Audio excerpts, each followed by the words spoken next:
we will be taking equations now and graphing them again. However, I'm going to show you a little easier way to graph.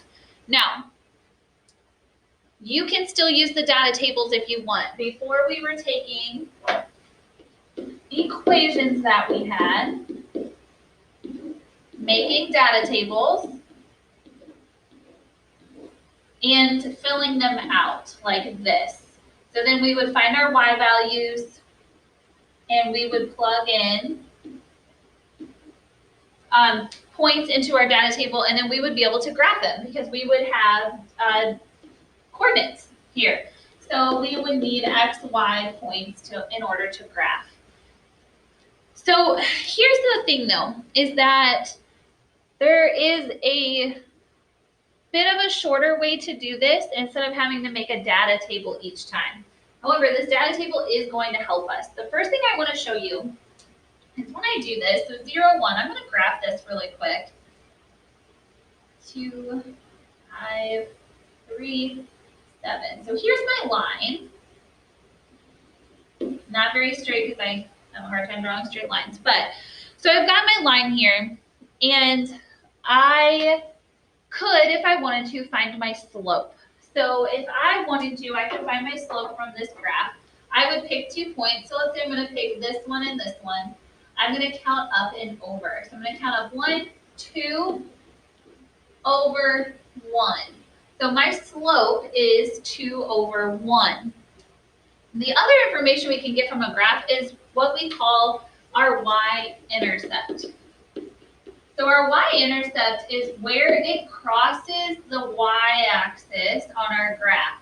So for our line here that's graphed, I would want to know at what point does it cross the y-axis. Well, for here it's this point, and it's the coordinate of 0, 1.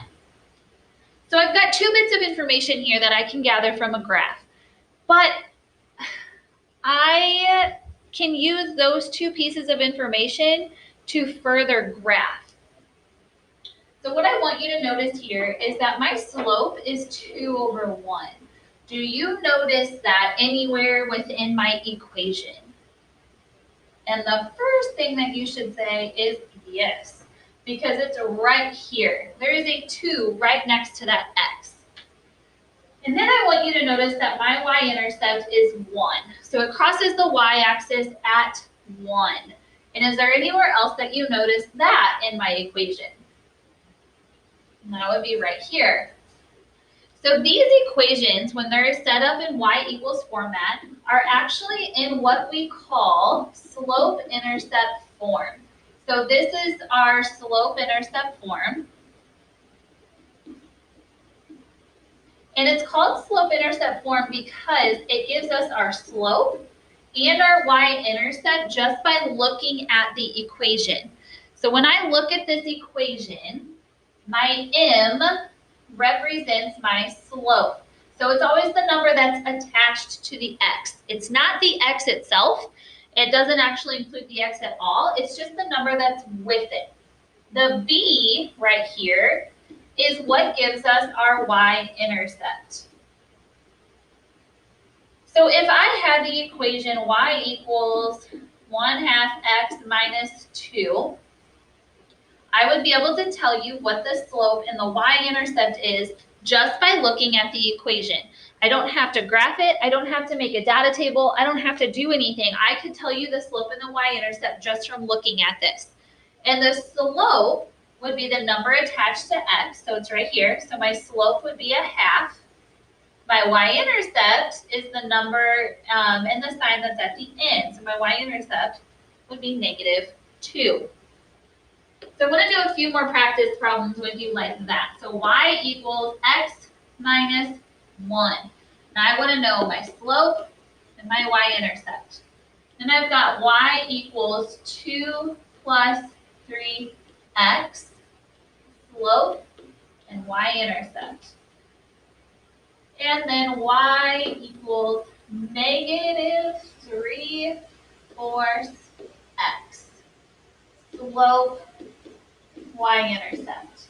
So just looking at my equations, I want to know what the slope and y-intercept is. So when I do this, I've got to look at my equation and notice that they are all in y equals format. So I've got them in y equals format.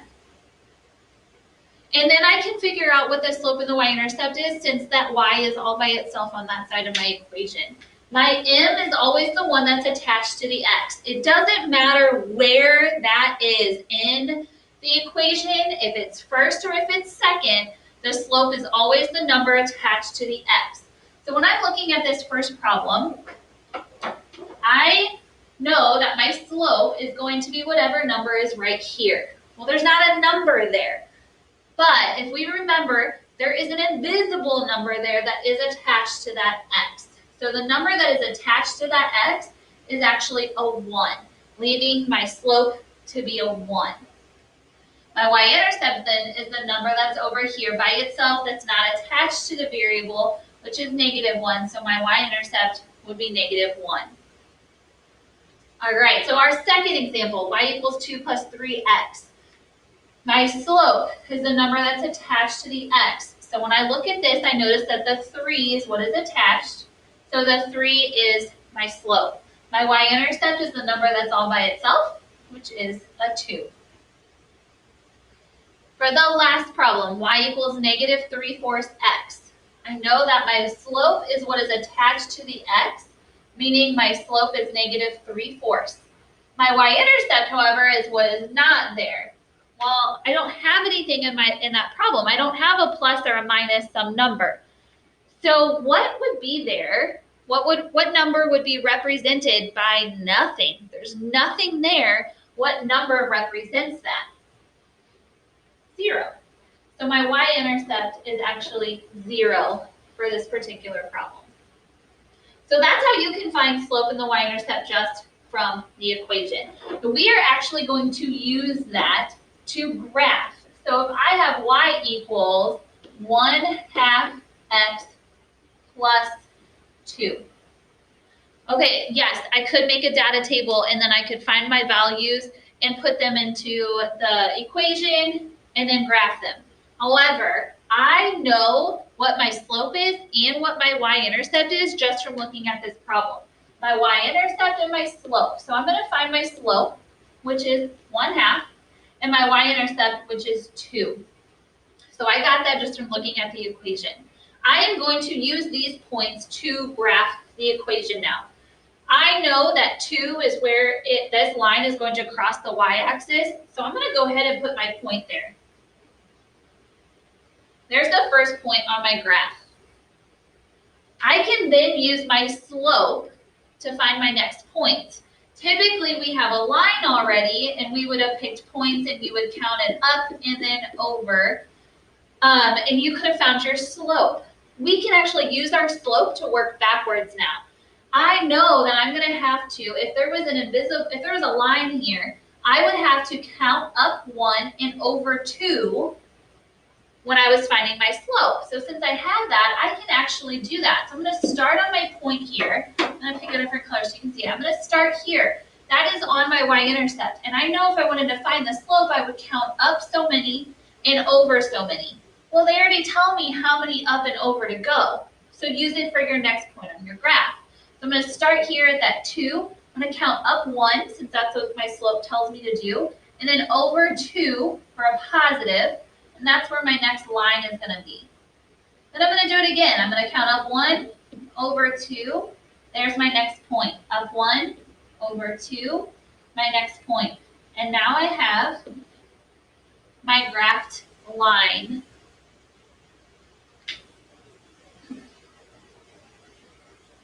All right, let's try one more.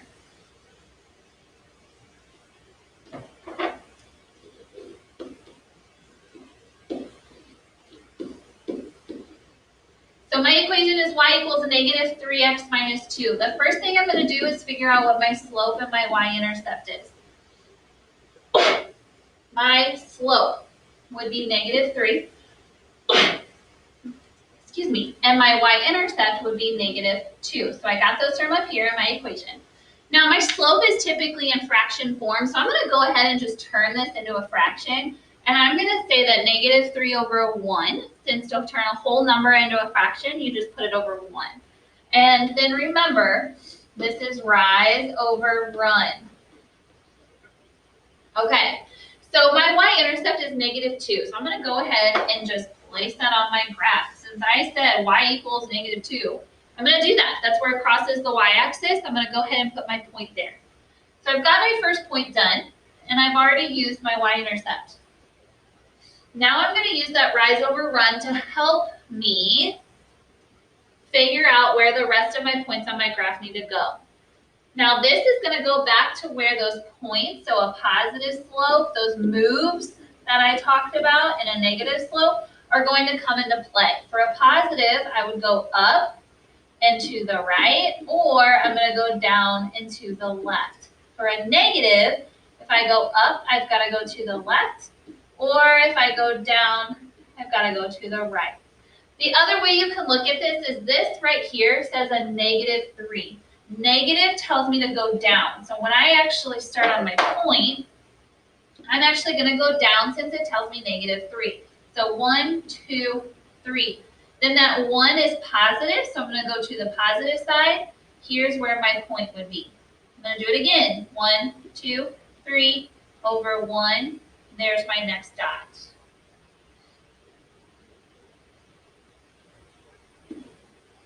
And now I've got my line graphed.